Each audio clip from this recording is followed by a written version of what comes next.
You're listening to a Rowan Rook and Deckard actual play, and this is Till Death Do Us Part.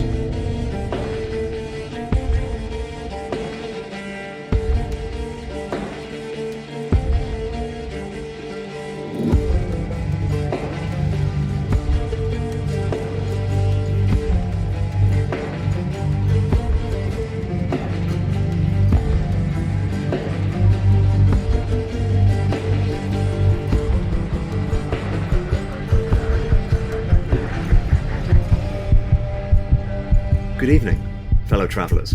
Welcome to this evening's game of Heart. I'm Kieron Gillen. I'm the GM. I'm playing the GM. I use he, him, and it's lovely to have people here. Hi, everybody. I'm your androgynous android game show host from the future, Nathan Blades, and I will be playing Velvet Monte Carlo, the Witch. Hello, I'm Grant Howitt, he, him, and I'll be playing Castor Scrift, the Junk Mage. Hi, I'm Naomi, I'm she, her, and I'm going to be playing Heike, who is a German lady with no hands. And I am Edward Spence, he, him, forever GM, except on this wonderful, blessed occasion. I am playing Searle, Clogs the Throat, Soil to his friends, but he doesn't have any of those. He is an Elfir Deadwalker. Aw, wow. You do have friends, just not ones you can trust. Sure, yeah. Okay, last time we had an adventure. We discovered Heike, who has lost her bride. Strictly speaking, lost is a very cruel way of putting it. Her bride disappeared down a teleportation portal in reality, along with the entire bridal party. And my hands. And her hands. And they've been invited to a wedding in the centre of the heart to basically the forces of all reality itself. They've gone down into the heart, reaching a place called the God of Corpses. As I start this session, I like you to imagine it coming black screen, and there's kind of a low, heavy heartbeat, and it's just rumbling. That's all we see before us. And we pan up, and the music changes to Heike. What's music at weddings like in the world of Knowles? What do you reckon? I think it's a sick electric bass. All right. Yeah, that's it. There's this big, long thrumming, a magical thaumatological thrum you can hear in your body. And we pan up and you see this happy scene of the wedding back in the Knoll home country, whose name I haven't looked up. But it's beautiful. The sun's above. This is the opposite from the heart. You have sunlight. It's radiant down. Nathan, what sort of things are decorating a Knoll wedding, do you reckon? It's actually very tasteful cloth bunting. Fabric dyeing is a pretty popular kind of like a hobby or crafting, and getting interesting dyes to get the little pennant flags in unique colours is a pride of place. Getting the right dyes can take a lot of time and precision to give brides and grooms something to stress over during that period of time. Louisa, the bride in question, is resplendent in the cotton streamers, dancing in every dye. As a scientist, she knows exactly what look she's going. She twirls happily, waiting for the ceremony to start. Grant, how does the Knoll wedding ceremony go? Knolls are a very proudly atheist technological folk. The capital city is Almara, by the way. The Knollish wedding is incredibly lavish. We're talking like several years' worth of income has been devoted to this, and it's kind of a community effort, and it's almost akin to a political thing. So if you fund someone's wedding, then they'll go along with you in various decisions. All these dyes weren't for free. The amount of magical effort that's went into here, everyone is beautiful. Louisa couldn't be more happy how this has turned out. Heike, what are you wearing for the ceremony? I'm wearing a tasteful white pantsuit, no shirt, vest with the little buttons, and the long sort of palazzo pants. You as this one element of this very pure vision, standing out amongst the rainbow, dancing around you, of all your friends, your family, the people who thought you'd perhaps never get married in this way. Certainly nothing this beautiful. I think that getting this perfect off-white is actually really difficult. You know, it's easy to change the colour of something, but it's hard to preserve such a pure, clean colour. Especially in this heat, you know? Yeah. And with the fur. Heike hears a voice behind her. It's her bridesmaid. They're all here, all celebrating. So Griselda, Astrid, they're there. They're happy. What are the bridesmaids wearing, Ed? It's a beautiful sort of amalgam of both the brides, I feel. There are pantsuits, there are beautiful, flowing, lacy gowns. There is a beautiful uniformity to it all. Yeah. It takes a village to raise a baby. It takes a city to get properly married, as the saying goes. Heike. Griselda, one of your maids, comes up and speaks to you, and she says something incredibly encouraging that makes your heart shine. What did she say to you? She's actually my wife's sister, and she's never really got along with me. And I think that the incredibly encouraging thing she says is, it all turned out all right, I guess. That's all I'm going to get, and I'm going to take it. That's all you're going to get from Griselda. You know what it's like. Yes, absolutely. That small smile, knowing what she's like, and now you're part of this happy family, and it's all going to be perfectly happy. We fade to black. The heartbeat comes back hard, and we slowly fade up on the enormous corpse face of Griselda, feeling the fleshy ceiling in the Undercity. Oh. She looks down on you with these empty dead eyes, her mouth moving in a necromantic whisper. Turn back, turn back, turn back. Heike, what are you doing as you look up at the horror of your bridesmaid's ceiling? Mein Gott. I think there's a moment of like disbelief, and then I'm like, Griselda would do this. Like, she was invited to this wedding, she didn't tell me, and now she's turning up as one of the dead because she clearly knew and had time to dead herself ahead of time. Like a bitch. we never got on. Like, it's not like we were besties. But there is that thing of like, oh, she was Louisa's favourite sister.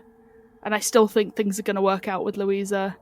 And it's a rough moment to just be like, oh, Isolde, you don't look so good. Are you well? Okay, we move over. Like, let's say, I wouldn't say Velvet's the most used to this, but maybe Velvet is. What's Velvet thinking? Yeah, I guess the heart in general is not a static place. It endlessly changes to the desires of the various people within it. But the God of Corpses, at least conceptually, is relatively static. The one corpse, so that there is an additional part of a corpse now embedded in this structure is, I think... Well, it's touristically wrong. All of the guidebooks now incorrect, now that there is an additional entity grafted onto this. There's going to be terrible reviews of the inns here now. What are the locals like? Are they reacting strangely to this? Are they excited? Are they scared? Castor, that's probably what you're noting, because you're the person who's been here most, I reckon, yeah? Is this kind of one of your contacts you reckon you've got here? We'll pick up on that later. There's not as many people as usual on the streets, is what you kind of, the major thing you notice. And that could be because they're all inside drinking. You know, some kind of, whatever the latest plague is, knocking it back. It's quiet here. It's definitely quiet. What about you, Searle? What are you thinking? I think looking at Heike and looking at this strange corpse face that is emerging from the God of Corpses, Searle has vague memories of this place, lathered in alcohol and jelly, but I think stood here amongst the throbbing death of it all. For a moment, I think everyone else, almost in their periphery like oil on water, would see the vague outline of a figure stood next to Searle, almost imperceptible before just fading out like breath on the wind. Searle is captivated and is waiting to see what Heike's next move will be. Other people may see it. I reckon Castor definitely sees it. The kind of the shiver of the ghost on the shoulder. Heike, everyone's kind of definitely waiting for your response to this enormous, like, bridesmaid. And what makes it worse is kind of, you realise this thing dangling down the ribbons on the bridal dress are like limp tentacles falling down, making it look like an incredibly grimy party, I guess. It's like party streamers, but corpse flesh. I think definitely going to climb as close as I can to confirm it with her hands, essentially, that she does not have, but to reach out the sort of spindly appendages that she has to kind of touch the surface, almost to confirm as if it's real. Yeah, this is fascinating. I'm coming along as well. Are you sure this is really what you want to do? So you know her then? That's the first thing. That's the first question I have to mind. It's not so much like I know her, but I don't like know her. She knows she's Louisa's sister, so obviously more she knows Louisa. Was she this tried to carefully select the correct words to not offend.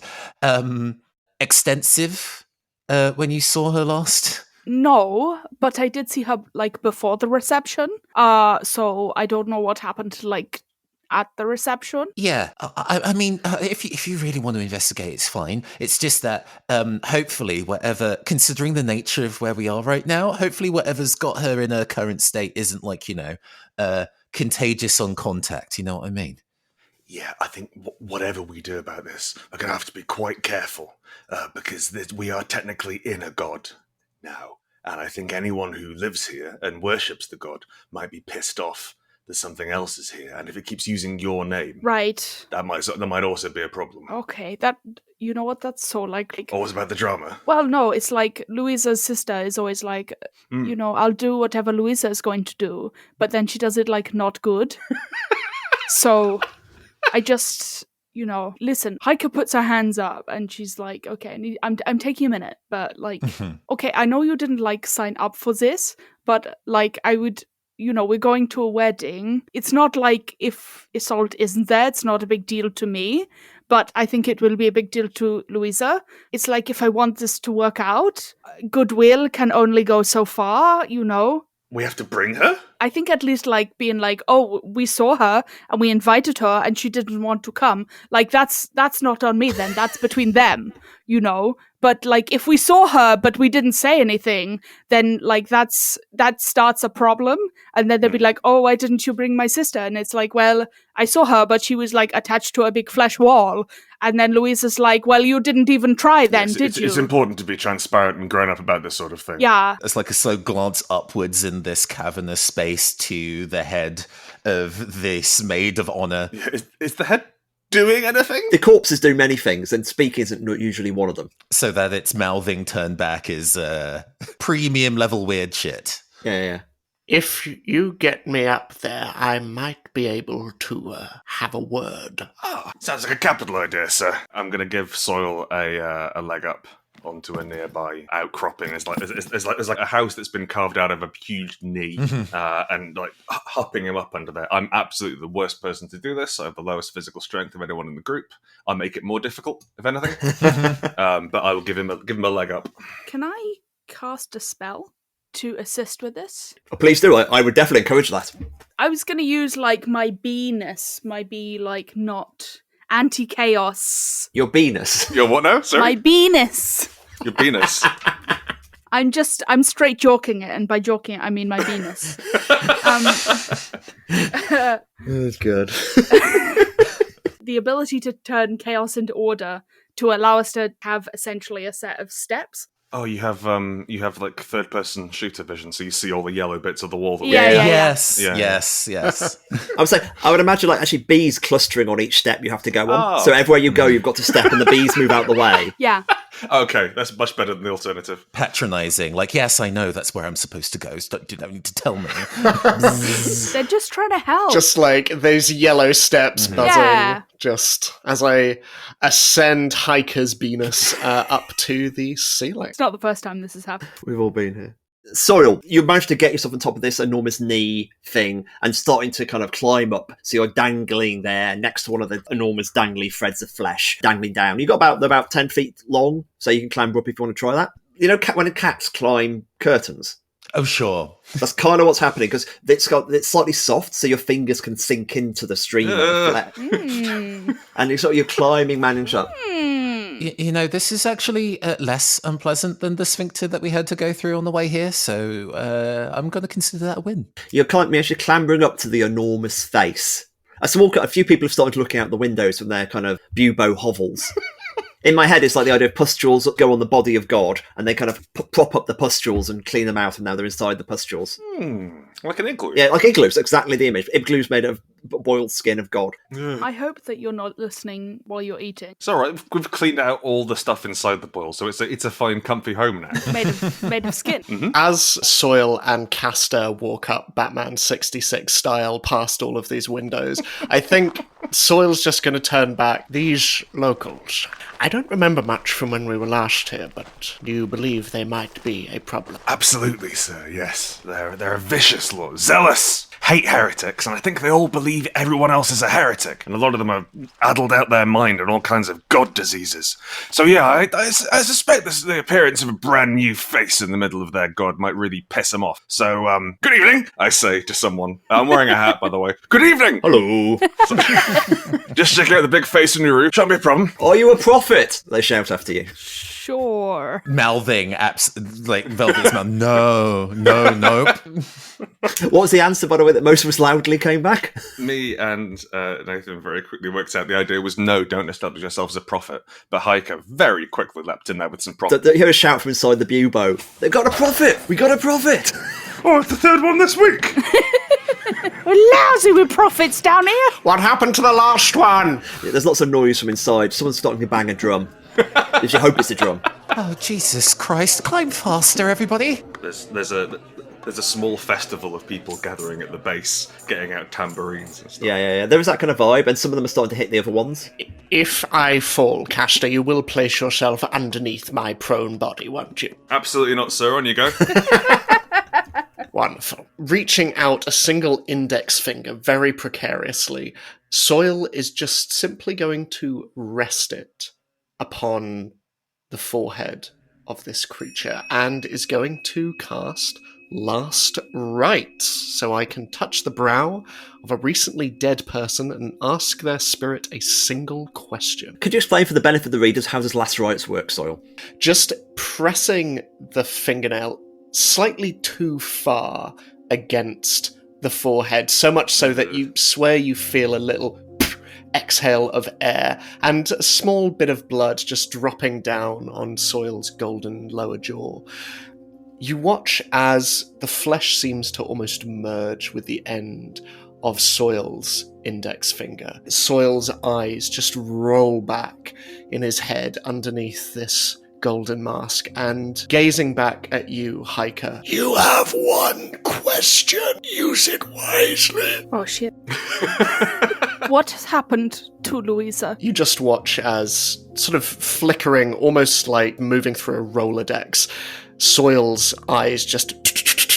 And this question is transmitted to Griselda. Immediately the turn back ceases and they breathe in and out, as then they're freed from this awful warning. Louisa has gone to the heart and will get her heart's desire. Turn back, and slowly it's starting to melt, the corpses above you.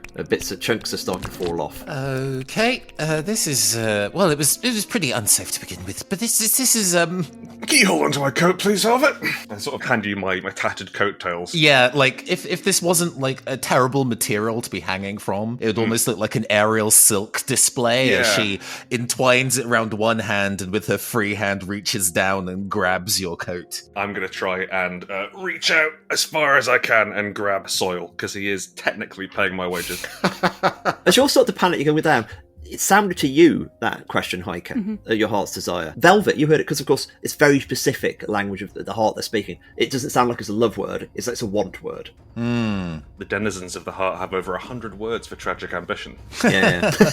However, at the moment, everything's falling apart, so this almost sounds like a bit of a roll time if anyone wants to. I would like to be transfixed in place, thinking about the fact that my ex-wife's sister just told me that she was looking for her heart's desire and she left me to find it. Aww. Which personally doesn't feel super great as like a post-wedding. And she has your hands. And she has my fucking hands. Adding injury to insult, really, isn't it? Oh gosh. I mean, I'm preparing to just brace for impact. Maybe it's a degree of, since strips of flesh fabric are disintegrating, intentionally tearing one and kind of using that as a way to... Tomb Raidering your way down. That's cool. What about you, Castor? How are you getting down? I'm going to try and help Soil down, and then I think we both kind of help each other down, or maybe fall. So I figure we're going for Delve Cursed. Delve Curse seems alright to me. So that gives me extra dice, so I'm going to try and land for one of the larger crowds below. A 7 success with stress. D4 blood, I reckon. Oh yeah, boss. All right. While you're resolving that, let me go roll Endure Cursed as I repel. That's me at 7 stress, Kieron. Ooh. We'll pick up Fallout in a minute. And by Fallout, I mean Castor's broken corpse. Yeah. Velvet? That's a 9. I manage it. So much cooler than the rest of us. Like, literally, magnificent. Castor crunches to the ground. Actually, can we have Soil land on me, and that'll be the roll? That's pretty good. There we go. I was about to say, I feel like as Castor, you are literally dragging Soil away. It takes Soil like a little moment to just like come back. The eyes are slowly just fluttering into place, and the finger is still in the wall. And like suddenly coming to, looking out and reaching, suddenly realizes that he is being pulled down. Is probably not in a controlled manner. If you want the number of dice you can have, you're actually free dice, because it's cursed delve, and you get a dice for free. So it's actually quite a good dice pool you have. I will do that. No, that will be I got a 9. Right, success. So I do help him get down safely, and I do actually go underneath him. Yeah. That's one way to think about it. You just feel a bony rib cage just land on you. Just, thank you, Castor! Heike, you're trying to levitate in this kind of like awful trauma of your love's an asshole, it seems. I think that there's almost a Looney Tunes moment where Heike sort of like hangs in the air before dissolving into a long stream of bees. And I'd like to use my unorthodox methods to once per session before you roll dice to resolve an action, instead state that your result is a 6. I succeed, but I take stress.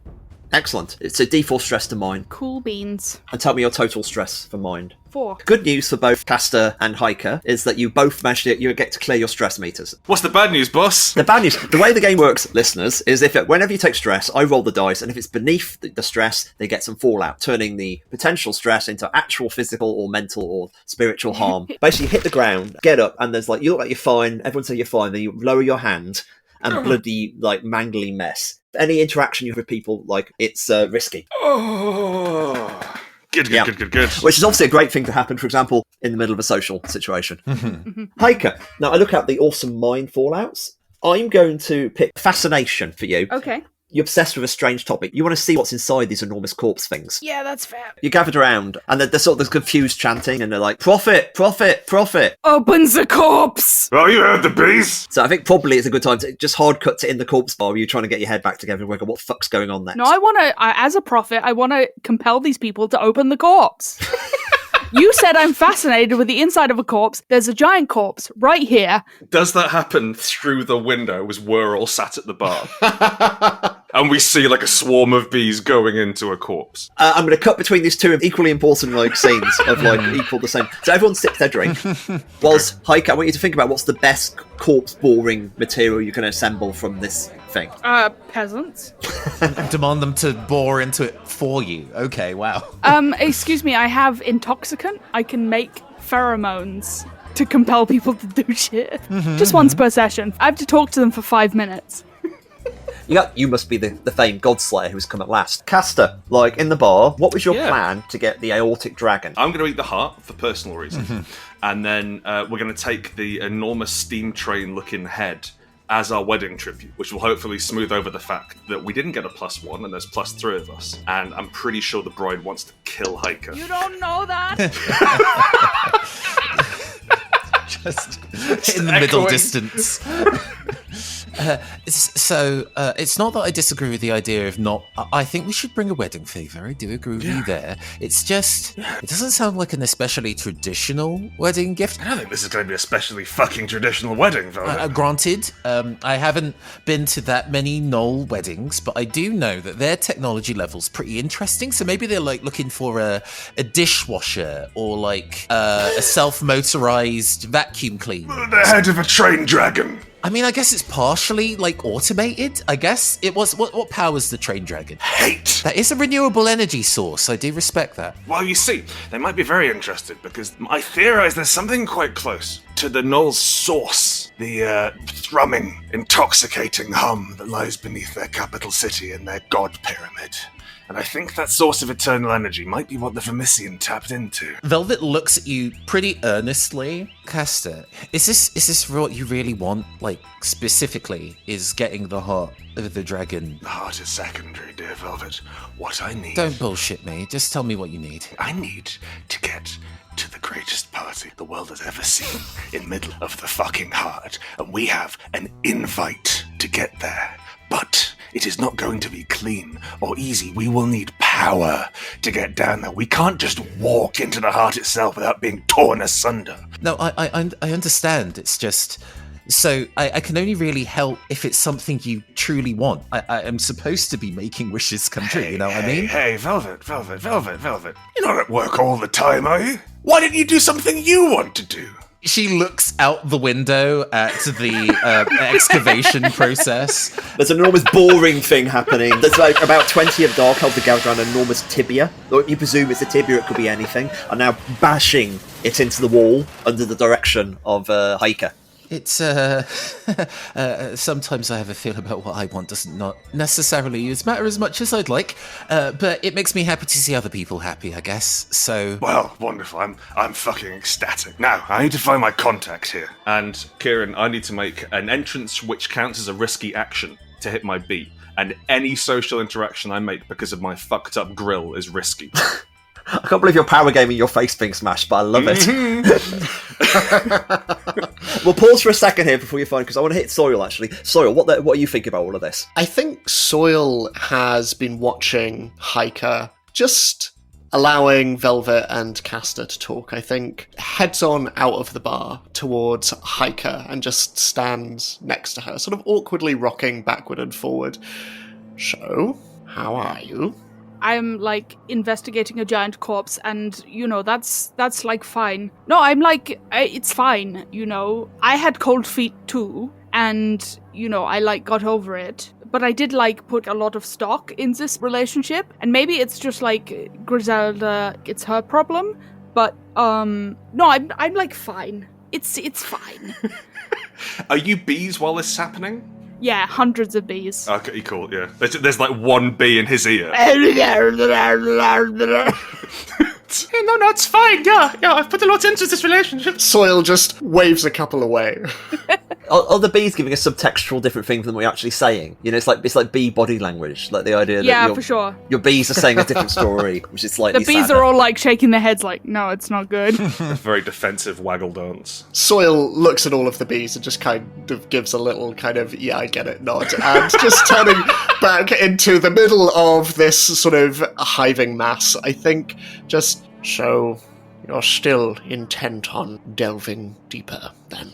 I mean, let's just say I'm not the most observant of people, but I thought like we had like a thing going. And I don't know, if I had perhaps lost someone who is important to me, no matter how that happened, even if it, they died, I would think like I would have some feelings about that. So like, how are you, Wow, yeah. No, I'm, and he just sits down on a nearby giant tooth and just sits on the gum, and, I'm at a loss, honestly. I haven't been in a place where I've been so surrounded by, and the tibia just slams into the nearby god corpse, and... Death to God. Death to God. Yeah, all of that over there, I've not, it's hard to let go. What was she like? Or he? She was, Searle just reaches up to the back of his skull, and you see the healed over hollow just in the back, and just sort of gently sort of caressing its ridges, just... I honestly can't remember. Oh, for me, it's like I can't forget anything. It's like, I know exactly how Louisa likes her toast. Like between 2 and 3, but not like quite 3 and not quite 2.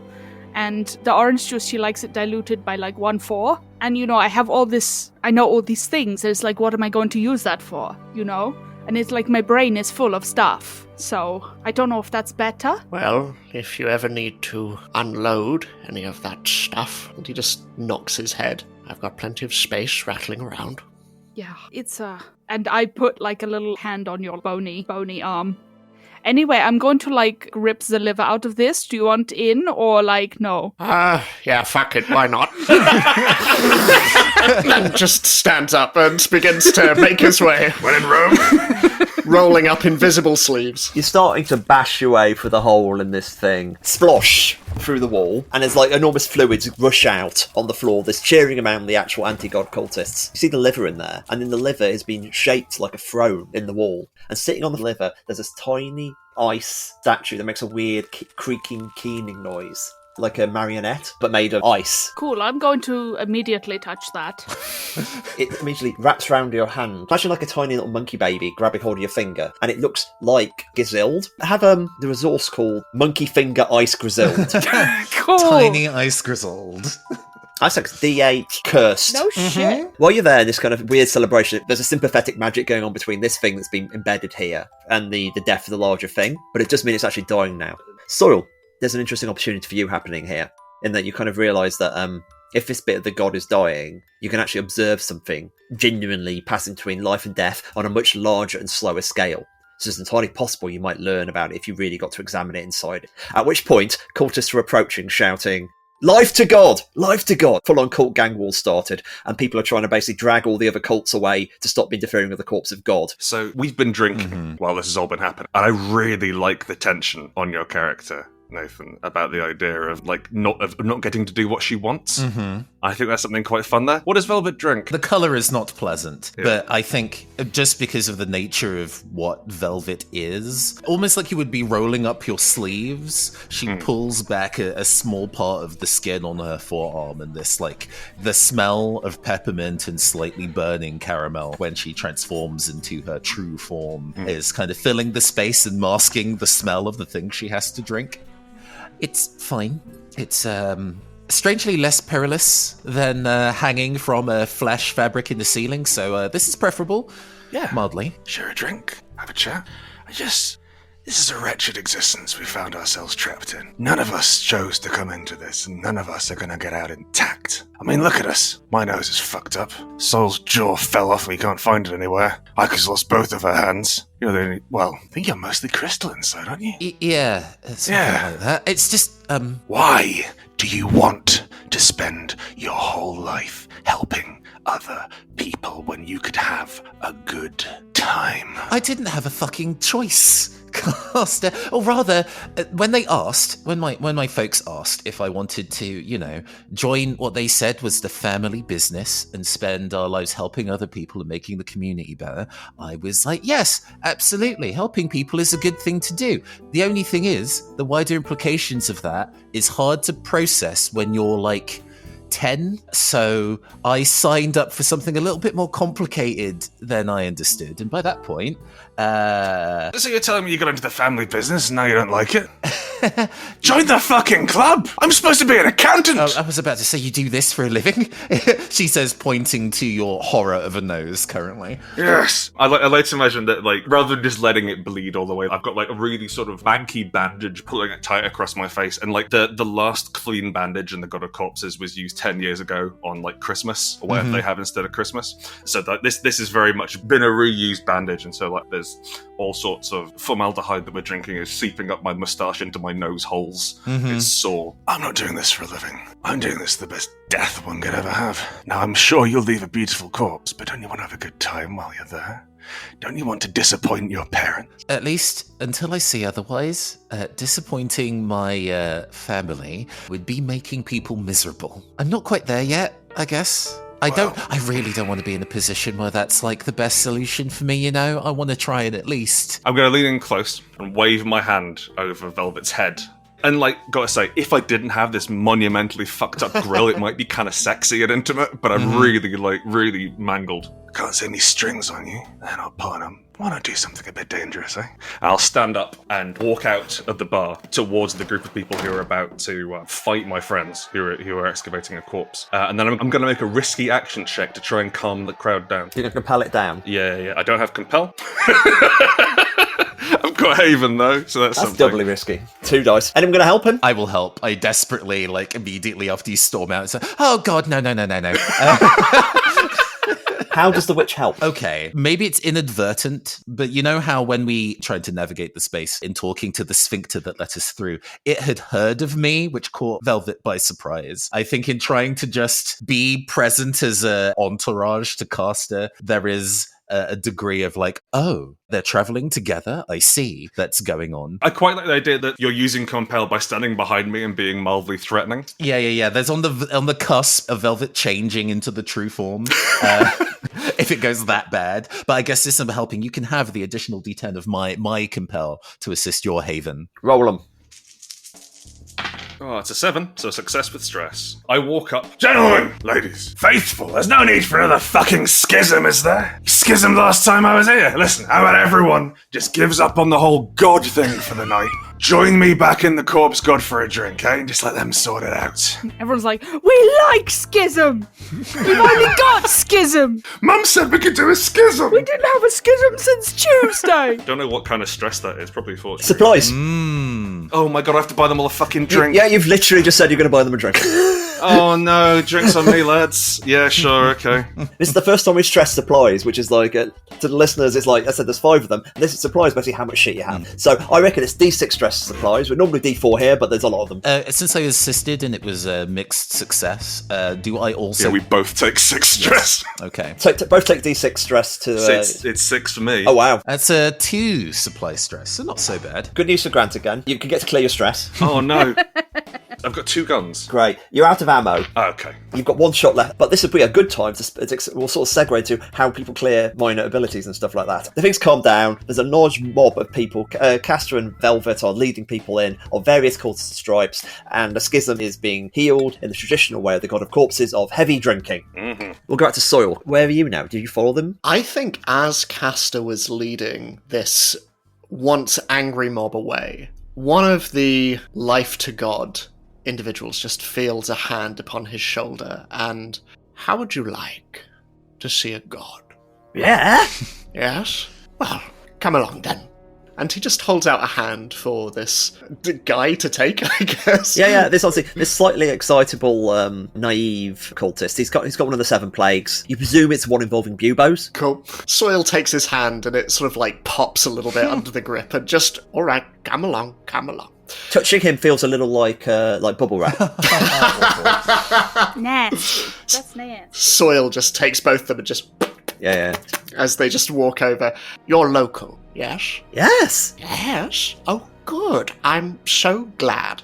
Now, have you seen other individuals run through here? Perhaps individuals with a golden visage like myself. No, not as fancy as yours. Not as fancy? More shiny. Shiny. What you call it when it's shiny? See yourself. Like a mirror. Yeah, that might be a word for it. Interesting. And when did these individuals pass through here with this shiny mask? 7 bowel movements ago. Interesting. As the sphincter flies. They came through and they left all those people, all those mercenaries, holed up in the corpse god, the other bar on the other side of town. Ah. They've been leaving people outside. They're watching for someone to come in. I wonder who that could be. It's apparently that person had a... He's pointing at your gold mask. Remember? I'm taking you on a little trip. Where? Cut to Heike, Velvet, and Castor around the tiny little miniature person. So the moment that Heike brings in this creaking ice figure, Velvet, goes not pale, but definitely thin-lipped. It's like the one in my dream, I think. It feels to me that maybe even in the mix, the creaking ice of this figure is relatively quiet, but in Velvet's ears, it's like deafeningly loud. It's like the loudest thing in the room. Why did you bring it in here? I mean, thank you, but also why did you bring it in here? Well, I think it's Louisa's sister, so I feel like I have to keep it. Was she always that big? No, she was tall, but in sort of a gangly way, not like a hot way. Right, yeah. Yeah, listen, I'm going to take this to Louisa, because it's the right thing to do, not because I think it will win her back. But, just so we're all on the same page. You're going to help me with this, Velvet, right? Velvet is half listening to you. She's been murmuring under her breath as you've been kind of explaining your perspective on this. Flowing violet water, 6, the sound of ice cracking. Flowing violet water, 6, the sound of ice cracking. And she looks at you in your partially honeycombed self, an infinite array of tessellating 6-sided hexagons, this creaking ice sculpture, and then she pulls the wedding invitation out of her coat, and the tiny vial of the still wet purple ink that was used that she managed to kind of remove before it dried. I don't know if this is going to be the smartest or the stupidest thing I've done today. And she pours just a drop of the violet glittering ink onto this tiny ice figure. Help me! Help me! Help me! Help me! It says urgently, reaching out, and then kind of falls over backwards and just goes back into its resting position. Cool. I did not like that. It was not cool. Actually, very uncool. Velvet, what the fuck? Velvet falls back in surprise and for about 10 frames has unfurled into abstract radiant orbs and then gets her shit back together again. All right. Yeah, cool. You want to tell me what that's about? Like, have you two met before, or...? There is a wide-eyed stare. Velvet gets too close. That's fucking destiny, that is. Okay, so, like, is that good? I have dreamed of this for months and could not find. Usually when I dream of a thing, when the heart sends me dreams and it flows through my blood and I can see what I need to do to make important things happen, and usually it's fine, and I can find the thing. It's usually just some stupid trinket somebody's left somewhere, and I have to spend a day going and finding it. But I've been dreaming of those 3 things for fucking months, and I could not see one of them. The fact that I couldn't see the number 6 for a whole month, just nothing was in a set of 6. Do you know how fucking improbable that is? So hard to buy eggs. Generally, one is always cracked, or it's in a set of 12. It's just like... This is the first time it's been all 3 things in one space for genuinely months. That is going to be the most fucking important thing any of us are going to see for the next little while. And we're going to go and find out why the fuck your maid of honor is a tiny ice sculpture. Yeah, cool. No, that's kind of like what I was going to do. What do you mean you've been... Good. We shaking like it almost manic. We agree. I'm so glad we agree. No, like why have you been dreaming of my things? Like, what's that about? Like, we have... Oh my god, did you know? Did you know about what was going to happen at the wedding and you didn't tell me? No, it's usually an aftermath kind of thing. The, like, hints. I don't... Are you a detective novel kind of person? No, I can't read, so... Above table, are you being sarcastic or not? I don't know. I just thought it'd be funny to say. I'm happy to go either way. Because, she's willing to engage that with you and take it seriously. Yeah, cool. No, I can't read. Don't worry about it. No wonder that book of math problems are going unsolved. Right? Truly. My wife did all the reading for us. Sure. I come from, like, a pictogram type family, so, like... Sure, yeah. Human words are, like, pretty... Yeah, well, then, it's basically, I keep being given clues by the heart to make people's wishes come true. Oh my god. So, at the very least... And she's thinking about the right way to approach this, considering she knows you. I guess this means I'm supposed to help your wish come true. It's your lucky day, Heike. Oh my god. I was like, I didn't want to ask, because I was like, we don't really, like, know each other that well. But, like, I really want to get married to Louisa, like... There's a glance of a velvet shoulder at Castor with an expression like, it was that easy? Castor manages to communicate in a nod. Yeah, these fucking rubes, right? Just completely misreading the situation. So, yes, I'm so glad you managed to find, I guess, the connecting link. I think, at the very least, I guess you were worried before about whether she'd be properly invited to the wedding and taken alongside. I guess she gets to come along for the ride. She's definitely invited now. Yeah, that's, like, super cool. So, like, you can, like, guarantee that she's in love. It's not like I'm, like, imagining it. 14 years of being together is not like nothing. There is a terrible truth that I think Velvet is about to say and then doesn't. She thinks but does not say. Well, every time I've made a wish come true, I don't know if it's actually made their lives any happier, but... And instead, she says, absolutely. Cool. That's kind of a relief, because I was, like, starting to feel, like, kind of weird about it. And I was like, should we even go? But, like, now it's, like, so cool. No, it's my job to make your wish come true, Heike, and it seems like this has been the biggest wish I have dreamed in months. So I guess we're both invested. Yeah, cool. Where's Soil gone? I think I need to have a chat with Soil. It's warm in here, isn't it? I think it's a little warm. There's a lot of cultists in here, and I want to go and get some fresh air, and there's no fucking fresh air in this town. Okay, Soil, you were leading your, like, very friendly, slightly innocent into the depths of this corpse god. I believe the term Castor used was fucking rude, so I just bring this guy into the corpse, and as their footsteps just enter in, sort of echoing around this fleshy mass, take a seat. On what? On the ground, anywhere that's comfortable. Ooh, spongy. They pat the ground excitedly and lean into, like, this cyst. Speaking of, Soil just reaches into one of his pouches and brings out a bit of dried mushroom and open wide.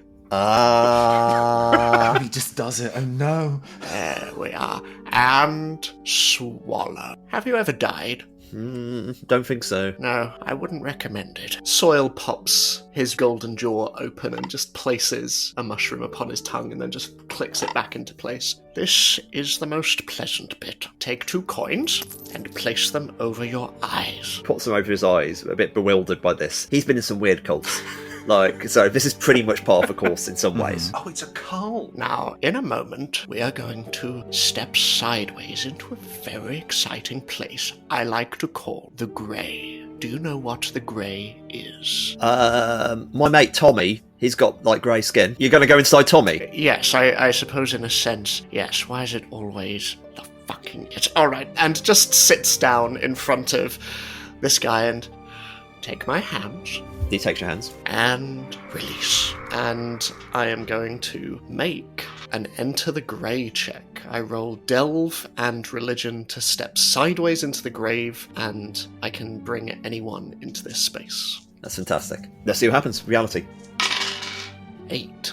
A full success. Tell me what that looks like. Just as one, Soil and the idiot in front of him just suddenly, their heads just loll backwards and their jaws open as from inside, almost like particles, like fungus on the air, just emanate out in this strange, quite literal mushroom cloud as they just balloon out, and this grey mist just surrounds them both. And if anyone were to observe, they would see these 2 individuals leave this plane. As for Soil and the individual in front of him, the colour drains from all about. The fleshy reds and pinks and the bone whites all become ashen grey, ephemeral, liminal. It is almost like moving through water, as Soil just reaches forward and takes the coins off the idiot's eyes and pockets them once more. We're about to see a god move from one place to the next. Isn't that exciting? This has been the Rowan Rook and Deckard Actual Play Podcast for Heart. I've been Grant Howitt. I've been joined by Kieron. Hi, I was Kieron Gillen. You find me on kierongillen.com and a link to lots of other things I've done. And Nathan. Hi, I've been Nathan Blades. You can also catch me as Captain Oromar Vale on the Campaign Skyjets podcast, and you can find my games at theneoncaster.itch.io. Ed. I am Edward Spence. You can find me at Edward_Spence_ everywhere. I am a very happy forever GM. You can find me over on Wounded Warrior Project. You can find me on RP Geeks. You can find me wherever there are magnificent casts like this one, where I am trying to keep up. And Naomi. Hi, I've been Naomi. You can find me at Naomi Thinks all over the internet, and you can find my show at The Kilder. And if you want to hear me be a chicken nugget wizard, you can go to @RealmsPod. And I've been Grant Howitt. If you want to find me, come to the woods and bury a goat and yell, and I'll be there. Good evening.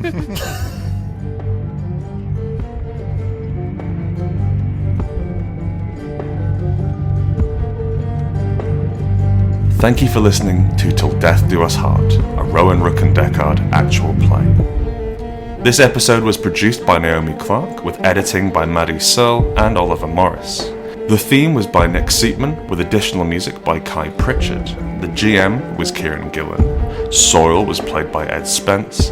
Velvet was played by Nathan Blades. Castor was played by yours truly, Grant Howitt. And Heike was played by Naomi Clarke. If you'd like to learn more about Heart, the City Beneath, and our other fine role-playing games, go to rrdgames.com and buy something.